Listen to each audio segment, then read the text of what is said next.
Elements of the Visual Arts, which is the chapter 4. What are the elements of visual arts? It includes lines, colors, perspective, texture, form, space, and volume. Each one of that we are going to discuss. How thus it can be applied in the different forms of visual arts. First, let us discuss lines. It is an important element at the disposal of every artist. Through the lines of painting or sculpture, the artist can make us know what the work is about. Furthermore, when we talk about lines, it always have direction, always moving, used in any work of art, may either be straight or curved. We have different kinds of lines. Let us start with horizontal lines. These are lines of repose and serenity. They express ideas of calmness and quiescence. If we talk about horizontal lines, the example of that is sarcophagus of King Tut from Egyptian Antiques Museum. The next kind of lines that we are going to discuss, which means that these are lines posed of action. They are poised, balanced, and forceful dynamic kinds of lines. See, it can be seen in person standing straight, or it can be seen in a tall tree, or it could be in statues of saints and heroes give an impression of dignity. The lines that I am talking about is what we call vertical lines. An example of vertical lines are the Gothic cathedrals. The next line is what we call diagonal lines. It suggests action and movement. They give animation to any composition in which they appear.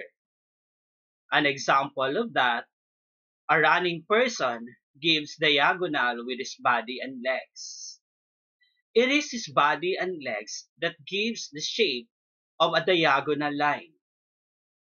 The next line that we're going to discuss is a curved line. Curved lines suggest grace, movement, flexibility, joyousness, and grace. They are never harsh or stern, since they are formed by gradual change in direction. An example of curved lines is The Legend of the Origin of Man and Woman by Carlos Morales. Lines is classified into different groups. There are 3 of them. First, lines which follow or repeat one another. Second classification is the lines which contrast with one another. Third classification is transitional lines which modify or soften the effect of others. Those are the different forms of lines. Now, let us discuss further the other element of visual arts, which is color. It is a property of light. When light goes out, color goes with it. The white light of the sun contains all the colors of the spectrum: violet, indigo, blue, green, yellow, orange, and red. How these things happen? It is when the beam of light passes through a prism, the different rays of colors are separated so that we are able to see and identify them.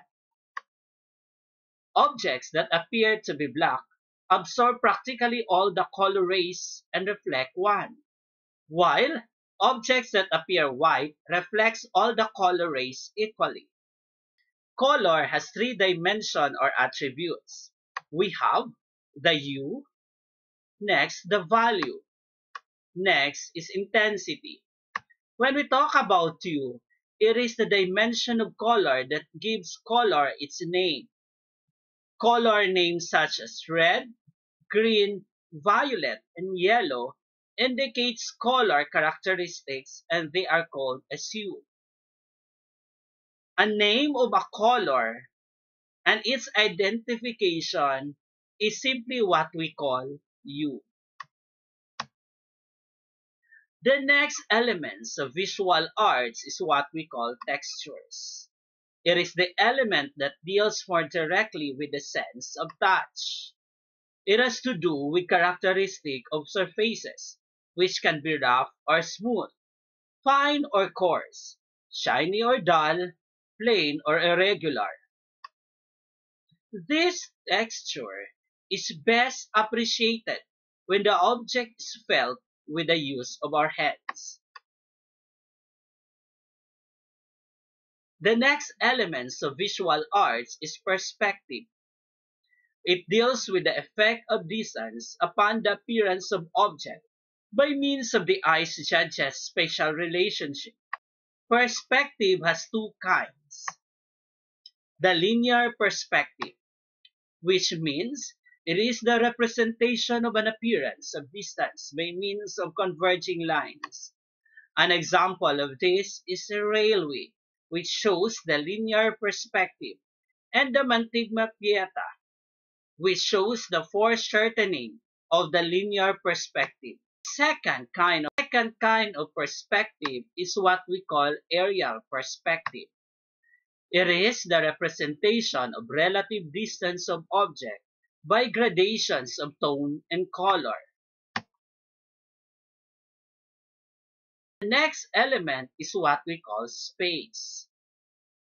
In painting as an architect, space is of great importance. Mostly, before an architect starts its arts, the main consideration is the space. Painting does not deal with space directly. On the other hand, sculpture has little to do with space relationship or perception of space. The next elements is what we call form. It applies to the overall design of a work of art. It describes the structure or shape of an object. And all visual arts are concerned with form. Form gives us the guiding principle, which says that form follows function. Another factor of determining form is the way in which a building is constructed. The last element of visual art is volume. It refers to the amount of space occupied in three dimensions. Volume has two ways: contour lines or outlines or shape of object, and surface lights and shadows. Those are the different elements of visual arts. Please like and subscribe my YouTube channel.